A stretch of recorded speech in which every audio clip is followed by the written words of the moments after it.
Appreciate everybody. All right. Good to see some of you guys again. Been a minute. Several minutes. It's been several minutes. That's how it goes, right? That's how it goes. Well, I just want to start off kind of giving my appreciation to Shane Steichen, Chris Ballard, the Irsay family for bringing me on here, making this possible. Really exciting to get to go back kind of where you started your career, sort of in the NFL. I started here, so it's fun to get back, see the building, see a lot of the same people, and excited to work with new coaching staff we got, excited to work with everybody in the front office, and really excited to get going with the players when that time comes. So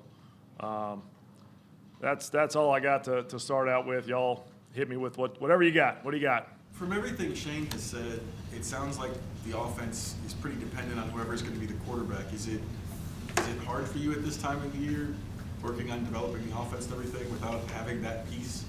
Not really, because this time of year, any new coaching staff, you're sort of putting the thing together. You're putting the playbook together. You're putting the details of each play together, and that has to start at a foundational level. That has to start at a simplistic level, and you build it from there. So we're able to have a lot of conversations as a coaching staff that aren't maybe necessarily player dependent.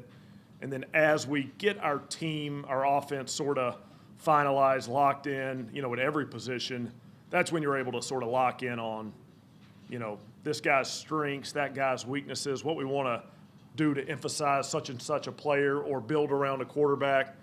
So those will be ongoing discussions that always get a little more fine-tuned as the year goes on, as the team comes together. How'd you get that first job here? Was it 09?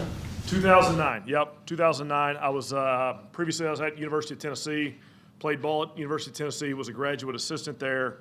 Coach Fulmer and the staff got let go. I was looking for a job, looking for an interview. Was lucky enough to get an interview with Jim Caldwell, who was the new head coach. Was it like a quality control? Yeah, I've had I think I had 3 different titles in 3 different years, but quality control would be roughly the right thing to call it. Got an interview and was lucky enough to get my foot in the door here and get started.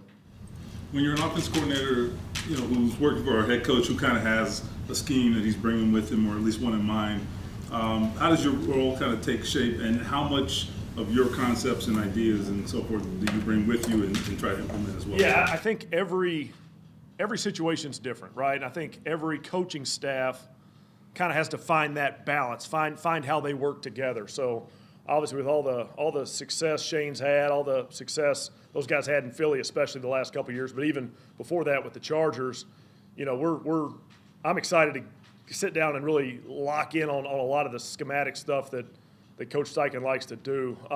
We all have different experiences throughout our career, and I think when the time comes, we'll be able to talk through a lot of those different ideas, different schemes, different philosophies. But like I said, at this point, it's a foundational part of the spring for us. We, new coaching staff just kind of got put together, show up, got to go to the combine. Here's a lot of personnel things going on. We're putting together the playbook behind the scenes. So I think a lot of that will flesh itself out a little bit in the future. It's a little bit to be determined, but we're all kind of pushing forward with the same attitude to go do what we can do, in our best capacity as coaches to give our guys the best chance when the season does roll around. So we're not obviously even close to there yet, but we'll see, I guess. Jim Bob, you've got the bigger title now and the bigger role, but you've worked with quarterbacks, and I'm sure you'll have input on whoever this guy is. Are there basics of how you develop a young quarterback, whoever it is, whether he's a pocket guy or a guy that gets outside? Are there things that a rookie has to focus on? I think there are fundamentals and techniques that are really important to the position. Some guys are more well-versed in that at a young age, and other guys are maybe have come from a different background or have a different sort of foundation from that perspective. So we'll look at all those things, but every guy's so different. Every guy's background's so different. Even the veteran guys in this league, what offenses they've been a part of. I've been around some veteran quarterbacks who, when you ask them to do something different offensively, schematically, some guys have an easy time of doing that, and some guys struggle with that, and you have to work around different ways, and you have to sort of, it's a lot of these things are like learning a different language, right? I know English, but this is what the word sounds like in Spanish. This is, if you just know this word and that word, we can make that thing come together. We just have to learn that translation. So a little bit of that's the same for any quarterback, young, old, whatever. Can we talk the same language, which lets us get on the field and execute a little bit faster? And then with every quarterback, you're going to have things technique-wise, fundamental-wise, that you're going to sort of hone in on as a coaching staff. But that's going to be different for every guy, at least in my estimation. That he has to unlearn, or you guys have to adapt to what he does? It's a little bit of both. Sometimes late in the off season, when you get a young player in here, a lot of times the personnel side of this game happens at different points in the off season. When you get a guy in here later in the off season, I don't think you want to go crazy changing fundamentals and techniques. Maybe you just tighten something up here and there, tweak something here and there. But I think definitely, Shane's alluded to it in several press conferences. I think we're going to build this thing around, around the team we have, around the quarterback we have first and foremost. I think that's a staple of how we want to do things for sure. Jim Bob, it's good to see you again. What's up, It's Nick? second chance for you to be an offensive coordinator, and just kind of curious, just as far as running the offense, just curious what you've kind of learned over the past few years since then. You've worn kind of a couple different hats. Where have you kind of challenged yourself to grow to kind of be better for the second time around? Yeah, really good question. So obviously in any business, any line of work, you have your ups and your downs, your successes and your failures, feel like the last few years I've had a really good opportunity to maybe sit back and learn a little bit. Maybe not take a leading role on a team, but have some opportunities to do some different jobs, learn some different things as you go through those jobs. Spending a couple years as a running back coach was great for me from a growth perspective, from getting a different perspective on the offense from a different spot in the backfield, right? Getting a little deeper into the run game, getting a little deeper into different parts of the offense. That was great for me. And then being able to be around those guys in Philly that year and really do all sorts of different things behind the scenes, which was kind of exciting to get to dive into some, situational ball, to get to dive into some, just see how those guys game plan, see how different guys do things differently behind the scenes can be really valuable for any coach to kind of broaden their perspective and broaden mine for sure. And then last year in Jacksonville, got to sort of be around some really good coaches, really good players, and do some game planning, do some different roles behind the scenes in that organization that I think helped me grow and helped me get better. And that's what this, it was just like the players, right? We talk to the players about, getting better, working on something every offseason, trying to make your game better. Every year you're a little bit better because you added a few tools in the offseason. I think that's what we have to do as coaches, right? Especially, been around a little while, but don't have 30, 40 years of experience. It's a good time to grow and learn for us as coaches too, and I put myself in that category for sure. Overlap with Shane in 21 in Philly, and at that point he was a relative unknown on the head coaching front. What did you learn about him then, and did you see a head coach in waiting? Yeah, really detailed, organized, passionate about the game.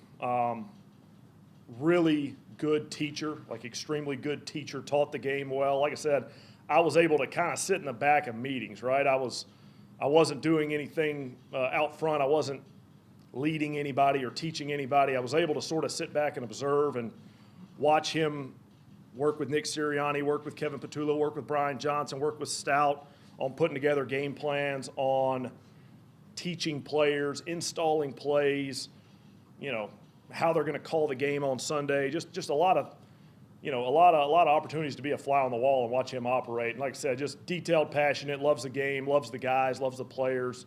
It was really, really great to work with then and has been so far here too. Well, Was that the elaborate a first little time bit you on met him? what. Was that the first time Sometimes you you got to do that. We got Go ahead. to get our sense here. Okay, go ahead. Was that the first time you had met Shane, or had you guys crossed paths in any way? We've crossed paths over the years, not unlike a lot of people in our profession, you know, some of the same people, and you just end up kind of spending a little time around each other because you may know somebody that he knows or something like that.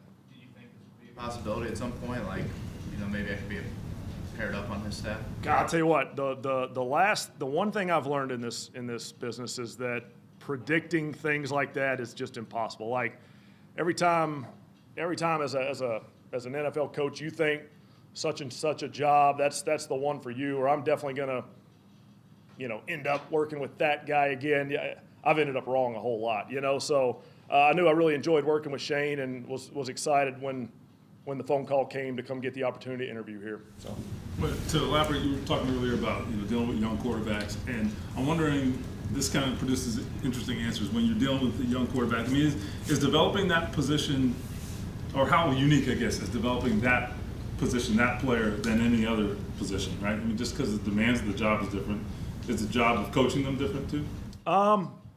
every position is a little different, and quarterback would fall into that category. Yeah, it's a little bit different. The quarterback position, obviously, they're dealing with some different things that other positions aren't. Sometimes it's just as simple as a quarterback, you have to be an excellent communicator, right? You have to really communicate to your receivers what route you want, or maybe you change the route. What protection you want up front, or maybe you change the protection. Even just the play call in the huddle, right? You have to communicate. Those guys get a play call in their ear, and they have to communicate it to their teammates. Whereas maybe some other positions, you have to receive communication, right? And everybody does a little bit of both. It goes a little deeper than that, but that's one outlook of, hey, a lot of times the quarterback's the leader of the team because they do all that communication. They are in charge of making sure everybody gets that information. So there's a lot of things behind the scenes that are unique to the quarterback position. Obviously, there's a lot of scrutiny in sports, a lot of scrutiny in that position. You get a lot of praise when you win, you get a lot of blame when you lose, and most of the guys tend to figure that out pretty quick at the quarterback position. But every position we're trying to coach to maximize those guys.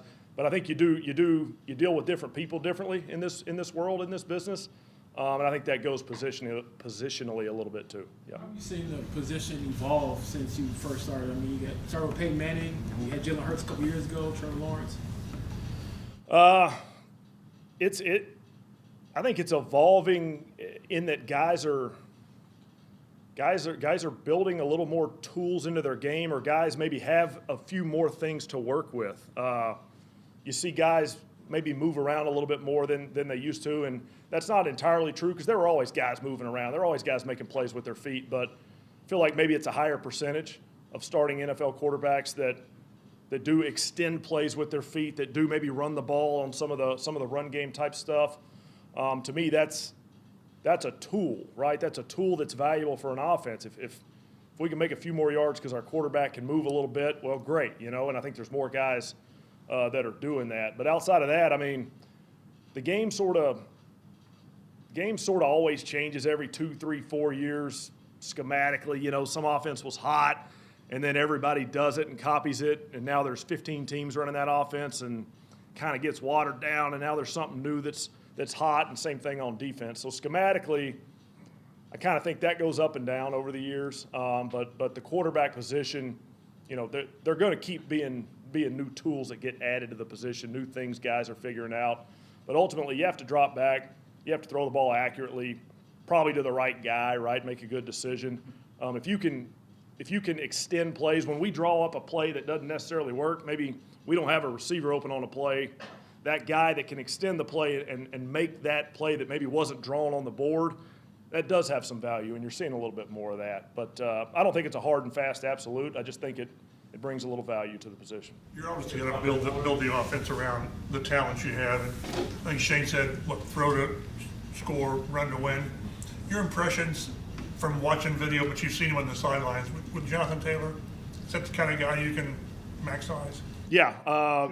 Yeah, really talented player. Obviously, he's had a ton of success in this league, even at a young age, right? Young guy, hasn't played a million years, but has had a lot of success.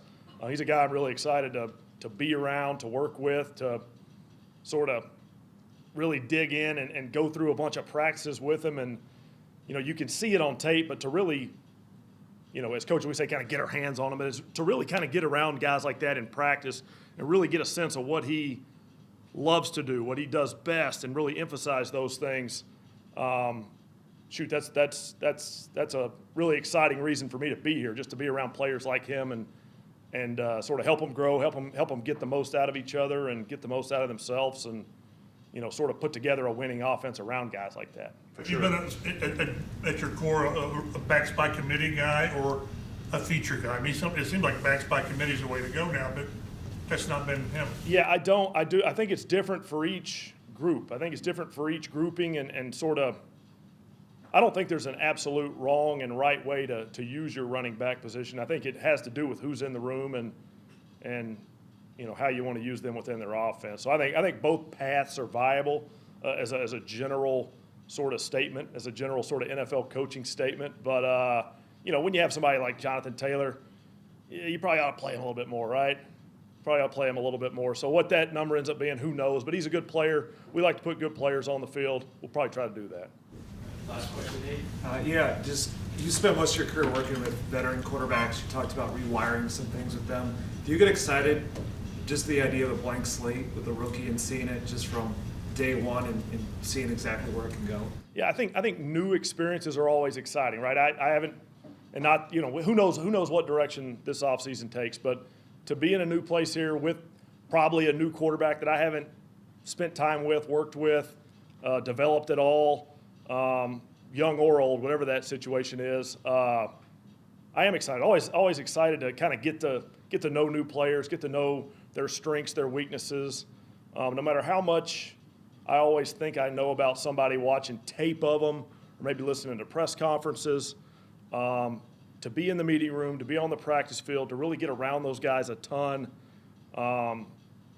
has been really beneficial to me in my career, learning how they function, learning how they see things.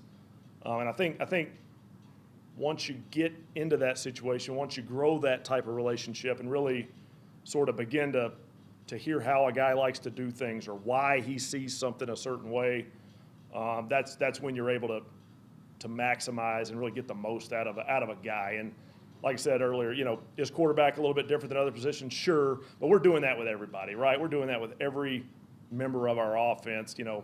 Can we get to know them? Can we get to figure out what they do best, what they like to do, maybe what they don't do so great? Can we keep them out of that situation? That's what we're doing for all of us. So awesome. All right, appreciate it, guys.